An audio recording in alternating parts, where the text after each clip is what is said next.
life is shaped by who we have come here to be. Do you believe it? That was in our reading this week, was it not? If you're catching us for the first time, you're at your right time, you're on divine time. We are at the second section of the book, Handbook for the Spirit.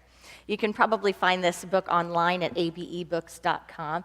It's a book that's not so much in print anymore, but it has so many different chapters written by different spiritual teachers, different spiritual beings of our time. And it is a fruitful book because it gives us an idea of different experiences, a diversity of experiences that lead to enlightenment, that lead to peaceful living. And so we're doing this series for the next 6 weeks. And one of the concepts in this week's chapters had to do with how life happens. And whether life happens to us or whether we make life happen. Which side of the fence are you on? Do you believe that life is about what happens to you? Is that what you say about your life or experience about your life? Or do you believe that life is about the choices you make and how you react and respond to what happens? Now, one thing may be what we believe. I noticed in the song it says, life is about what we choose to believe. It's about the idea that we have for ourselves of how we show up. Is it also about how we actually do show up? And are there any incongruencies sometimes with what we believe and what we practice? Of course there are, because we're human. And that's part of the beauty of it. Part of the beauty is waking up to the irony of our own minds and how many times we walk around saying, yes, I've got this spiritual practice. My life is about how I respond to each moment. And in that response, there is creativity. In that response, there is power. In that response, I am free. And then we go along, sometimes waking up to our lives, and we recognize, if I were to write the soundtrack of my life, if I were to make a mixed CD about this series of events and activities in my life and the consciousness of them, is it more about how I've responded to my life, or is it more about what's happened to me? And do I still live my life as if what happens to me has some sort of inherent power? I had a fun little adventure last night. As a minister, Saturday nights are not necessarily nights to have fun and play with friends, but I have a friend that is moving, that's going out of town. And they had a little dinner party at 6:30. And so I thought, well, I'm going to make it. I'm going to go because this person's moving and life is about making it for those important events and letting people know they're loved. So I had a little agreement with myself. I'd go just for a little bit, an hour, hour and a half, maybe 2, and then come home. Well, right before I decided to go, or I should say we decided to go, right before we decided to go, I changed my mind. And I said, I can't do it. It's too much. I'm tired. My body feels like a magnet, and the floor is the other magnet, and it's just pulling me down. And I think it's not going to work. Go without me. Then I changed my mind, and I decided, no. Bring the whole sermon with me in the car. That's 20 minutes, 25 minutes to drive, to meditate, to reflect, and then 25 minutes on the way home, I'll go.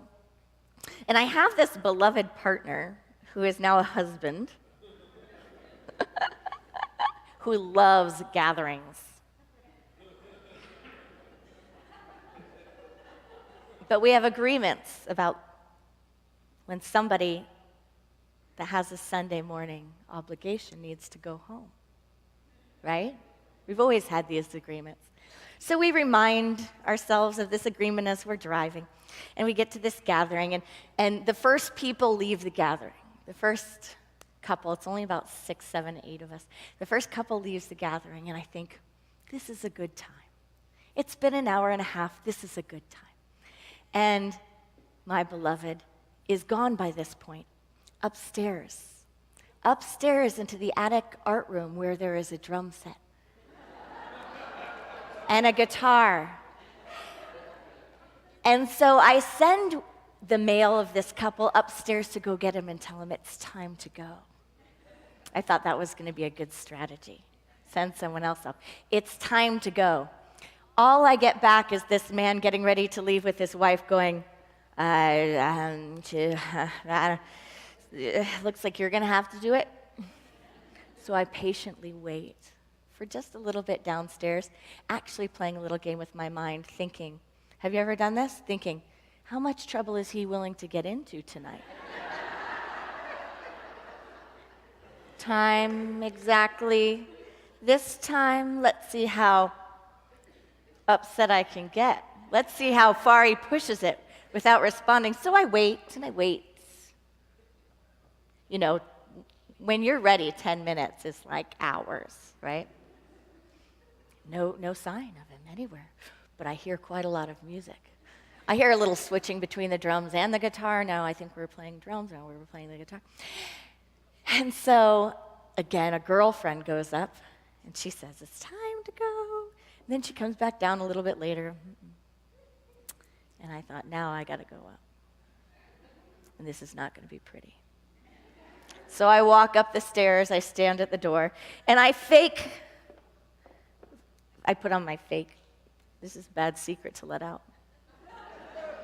I put on my fake, I'm really upset.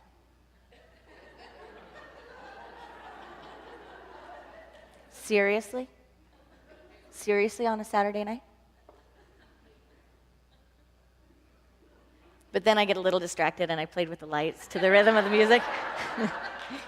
Thought I'd do a little light show. And then again I said, seriously, it's time to go.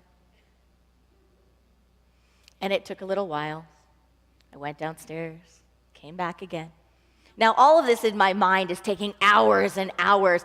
I assure you, we left by 9:15. But the series of what will happen next is expanding in my mind. How long have I known you? How many times have we gone through this? What does it take to get you to just leave? So finally, the drama's over. We're leaving. We're getting in the car. And I am debating whether or not I really put it on to think, can I change my future if I strongly react here? And my mind goes through the history and the past and all the times that I did strongly put it on. And apparently it has not changed the future at all. So I'm contemplating to myself, and I know very well, and what I did is I didn't even say, let's leave. What I did was I said, I'm sure there's an extra room with this person or that person, and I'd like the keys. See, I'm progressing here, right? I'm taking care of my own needs. I'd like the keys, but I gotta know you can't have the keys. Well, I'd really like the keys. So anyway, rather than getting the keys, that did motivate. And so we're in the car, and I'm contemplating my reaction, and he, the beloved, is looking to try to see, are we in trouble? Or is this fine? I'm not saying anything, deciding. You know, I only have a couple minutes before the face-to-face to decide, right, how I'm going to respond. And then, as a good Unity minister's husband might do, he says to me, am I in trouble? Or are you happy? To which I'm still thinking, and I haven't made up my mind fast enough. Still trying to think about the future. What will have more of a significant impact on my future so that it goes more gracefully, it flows more easily? So I stop for a moment, and then he starts a diatribe with himself, and he says, you know, as a Unity minister's husband may, it could be a lot worse. I mean, I wasn't partying up there. I wasn't drinking. I wasn't smoking. There weren't ladies. There wasn't anything going on there but music. There wasn't sports on the TV. There wasn't a game. It wasn't a video game. I was learning. And I was creating music. Could be a lot worse. Aren't you glad? And I thought to myself for a moment, a very brief moment while I was still deciding which way I was going to react, because there are a lot of options here, a lot of really good options. And I looked down at the hand next to me, and I saw how sweet it was, and I thought for that moment, you're right. How lucky that the thing that draws you away or that draws you into your drama and into our drama is the love of music and your spirit and your soul's desire to create. Do you think I still didn't get in that fight? No. No, I didn't. Right? I really didn't. Now, I'm not going to say if you're a lady, but if you're like me, you might know that always making these decisions, whether or not to pop into the ego response, activating the drama trauma, it's not always a conscious decision, and it's not always so easy to pull back the roller coaster. But somehow, right, God flew in there and pulled back the roller coaster. And there I was, just on the top of the roller coaster, looking at the hand next to me going, I am blessed to have that hand next to me. I am blessed.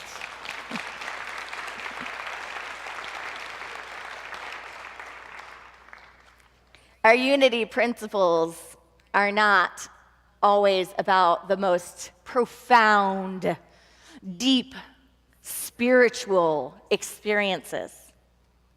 They are sometimes about the very simple things in life and how a practice, how awareness, how patience, how spirit can transform us in day-to-day living, in what seems to be the smallest things, but in fact, those small things make up our lives.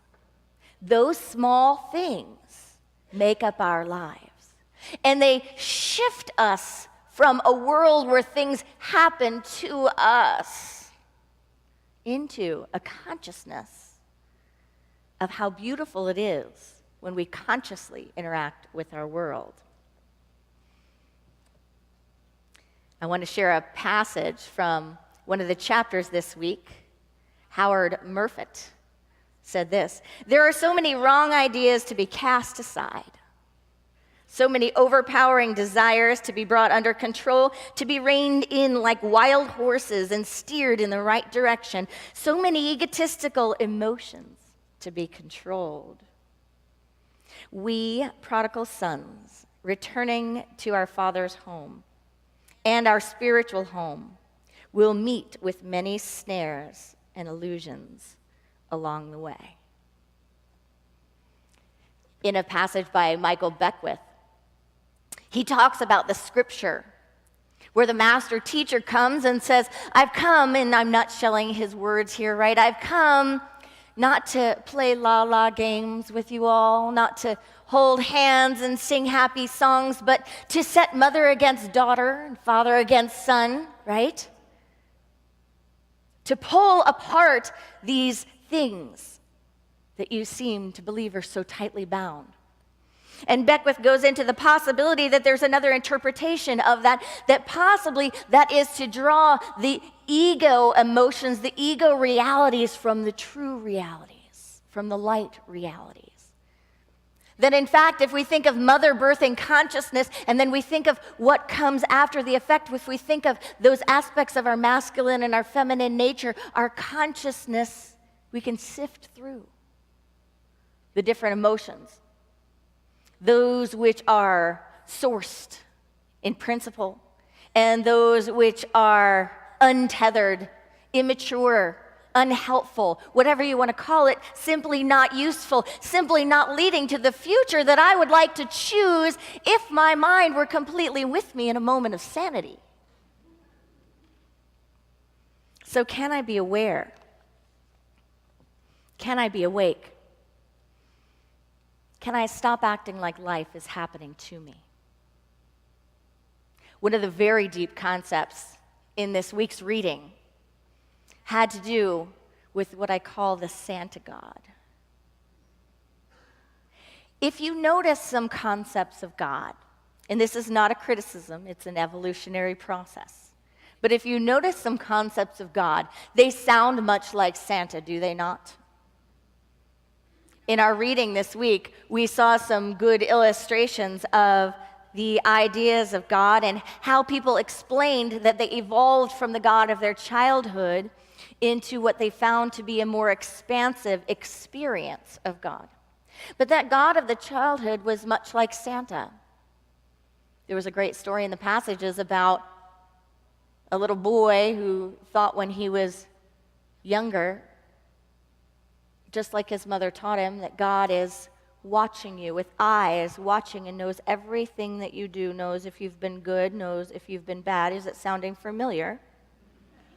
Right? I mean, we write books on this, and we read them at Christmas time. Does that look like our God? The God that sees if you've been good or bad and is ready to punish or reward you.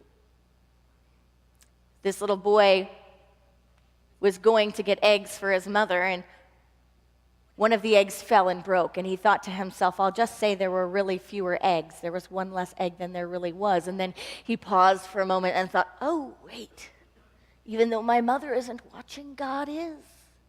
And God knows that there was one more egg and that I dropped it. Not that I never got it, that I dropped it. And what if God's punishment, what if the wrath of God is worse than the wrath of my mother? And it brought about a serious contemplation. That's the beginning of the concepts of the mind, the carnal mind working with the divine mind, evolving the concept of integrity. Beginning to try on the concept of integrity. Nothing wrong with that concept, right? But as we spiritually mature, as we grow up, we recognize that all are actually aspects of itself, that in fact, you don't need someone outside of yourself to help you make good decisions, that in fact, in the fabric of your being is a divine guidance system that leads you to a deeper integrity, and integrity that you can trust beyond that which you might read about in books or that which your parents might tell you about, because it's a spiritual integrity that will not steer you wrong, that in fact is born in you from the moment of creation. We're here to experience and to find that beautiful integrity. And that journey helps us sometimes move from a Santa-centered God to an evolutionary God, an evolutionary concept of God that supports a real practice. I'm going to share with you another great passage from the reading.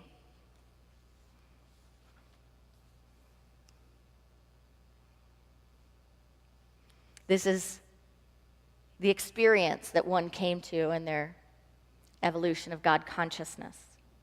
Essence is something we are born with, our birthright.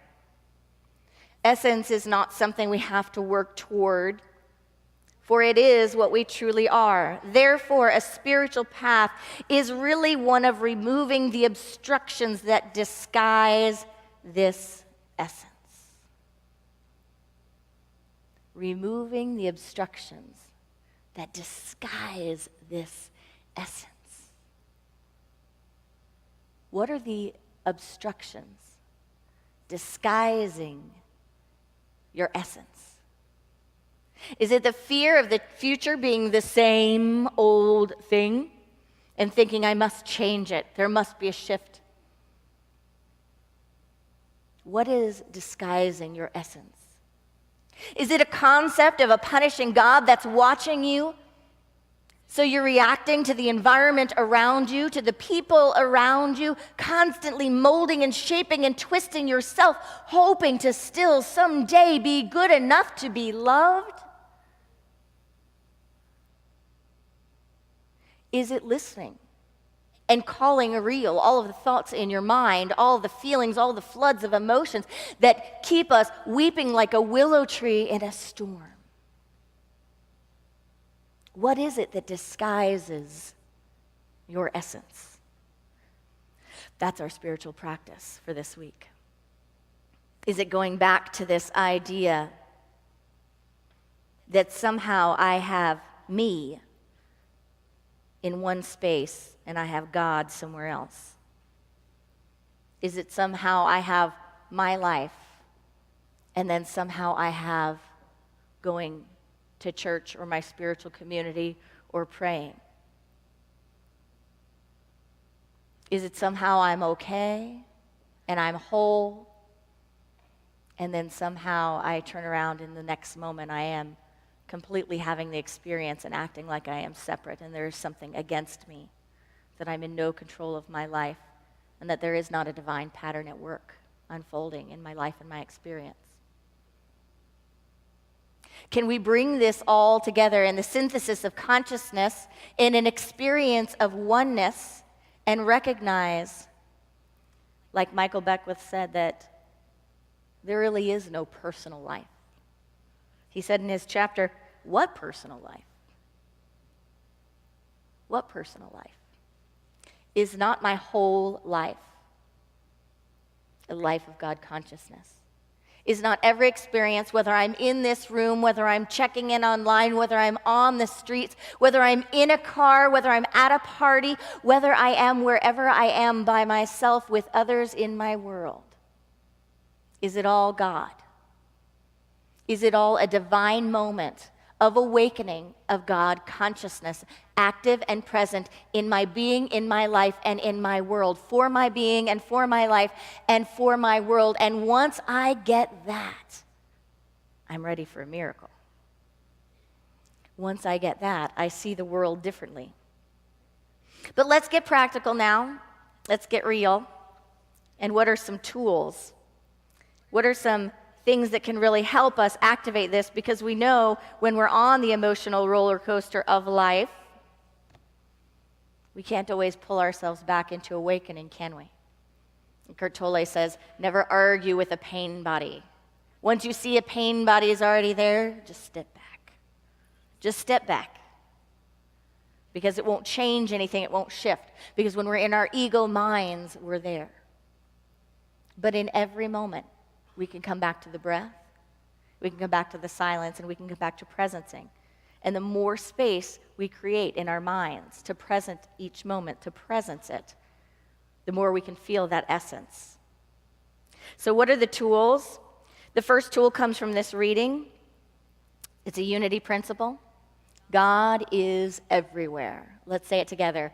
God is everywhere. Am I willing to live it?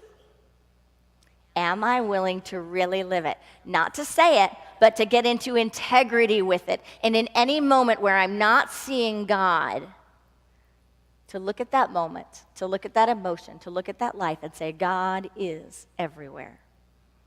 The second step comes from our chapters. The practice, no experience goes to waste.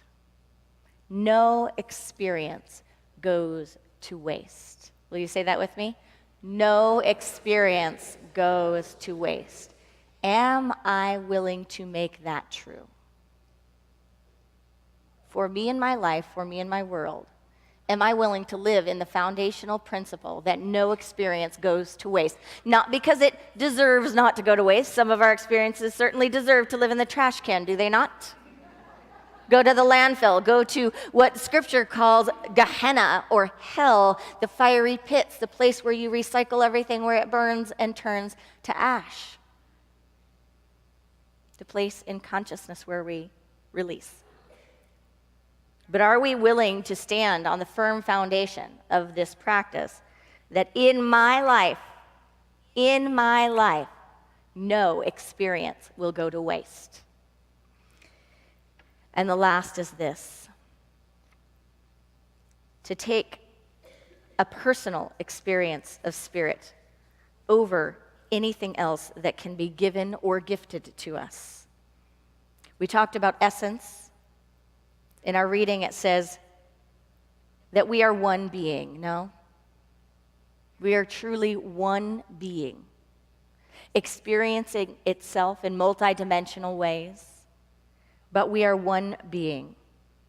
The reading says, this concept of God means that my experience of myself as separate individual does not truly exist. This does not mean that I am God, but instead I, like everyone else, am part of the presence that is alive and conscious. He goes on to say, to truly find God, truth needs to be found independently from the opinions of others. The truth has to be found in our hearts. It has to be totally personal, totally in our inner aloneness.